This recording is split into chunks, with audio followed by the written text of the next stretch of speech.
আসসালামু আলাইকুম আপুরা। সবাই কেমন আছেন? আজকে আমি আপনাদের সাথে দেশি পাতি হাঁস ভুনা করে দেখাবো। আমি ২ টি হাঁস নিয়েছি। এর জন্য আমার যা লাগবে, এখানে আমি পেঁয়াজটা ডুম করে নিয়েছি। এটা আমার রান্নার সুবিধার্থে।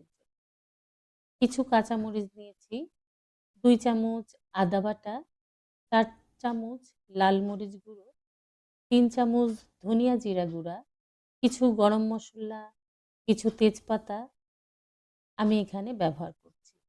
এখানে কিছু গোটা রসুন আর কিছু কোয়া রসুন ব্যবহার করছি। এখানে গোটা রসুন অপশনাল।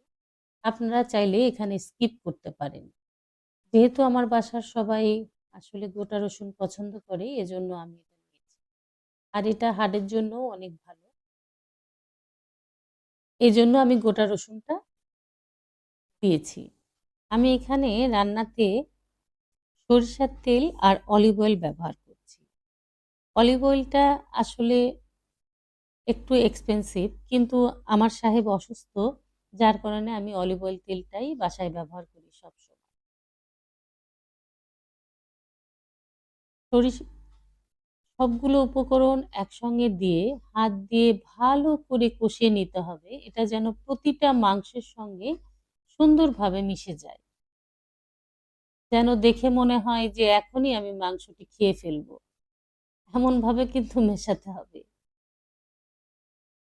যেন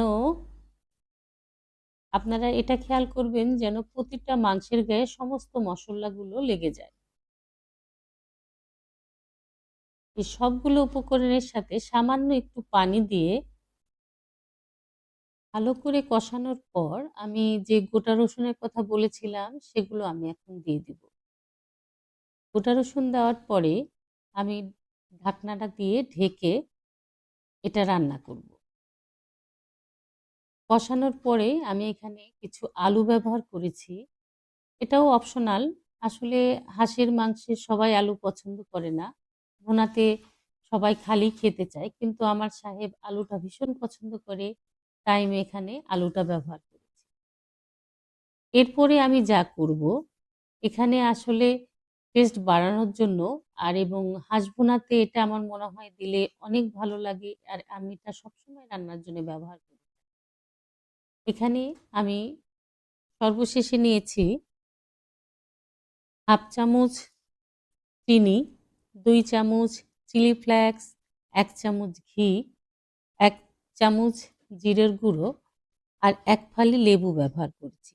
এতে হাঁসের মাংসের স্বাদ অনেক বেড়ে যাবে। আমার মতো একবার হলেও ট্রাই করে দেখবেন। আমি গ্যারান্টি দিয়ে বলছি আপনাদের সাহেবরা আর হোটেলে হাঁসের ভুনা খেতে যাবে না। সবাই ভালো থাকবেন। আল্লাহ হাফেজ।